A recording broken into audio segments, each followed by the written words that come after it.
Hello guys, आज हम झारखंड के इतिहास का दूसरा टॉपिक करने जा रहे हैं। प्राग ऐतिहासिक काल में झारखंड।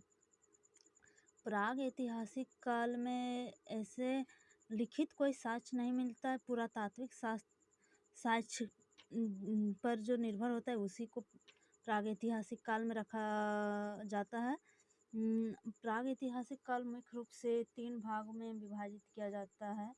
पूरा पाषाण काल, मध्य पाषाण काल और नव पाषाण काल। पूरा पाषाण काल में हमको याद रखना इसका कालक्रम कितना है, 25 लाख ईसा पूर्व से 10,000 ईसा पूर्व तक माना जाता है। इस काल में लोग आखेटक मतलब शिकारी और खाद्य संग्रह करते थे। इस समय कृषि का ज्ञान नहीं था और आग की जानकारी हो चुकी थी। इस काल में आग की जानकारी हो चुकी थी, परंतु उसके उपयोग का ज्ञान नहीं था।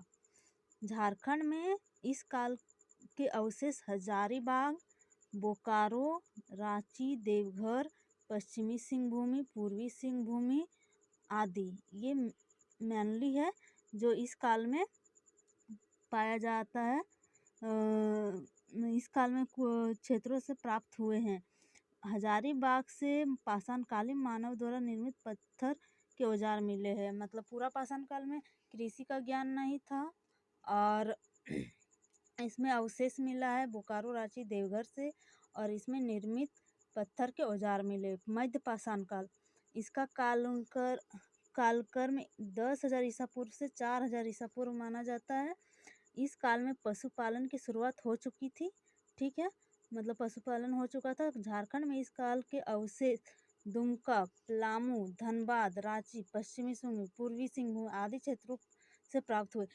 मतलब पश्चिमी सिंहभूमि, पूर्वी सिंहभूमि ये सब में आ रहा है। देखिए सब में आ रहा है, तो ये बहुत ज़्यादा इम्पोर्टेंट है। ठीक है, नव पाषाण काल, इस कालक्रम में 10,000 ईसा पूर्व से 1,000 ईसा पूर्व तक माना जाता है। ठीक है, इस काल में कृषि की शुरुआत हो चुकी थी। नव पाषाण में आग उपयोग कुंभकारी का प्रारंभ हो चुका था। अवशेष रांची, पश्चिमी सिंहभूमि, पूर्वी सिंहभूमि क्षेत्र आदि से मिले। मतलब ये भी वही वाला आ रहा है। ठीक है, छोटा नागपुर प्रदेश में इस काल में 12 हस्त कुठार पाए गए हैं। ठीक है, ताम्र पाषाण काल में इस कालक्रम 4,000 ईसा पूर्व से 1,000, ये हड़प्पा का पहले हड़प्पा काल और हड़प्पा के पश्चात तीनों से संबंधित रखता है। इसमें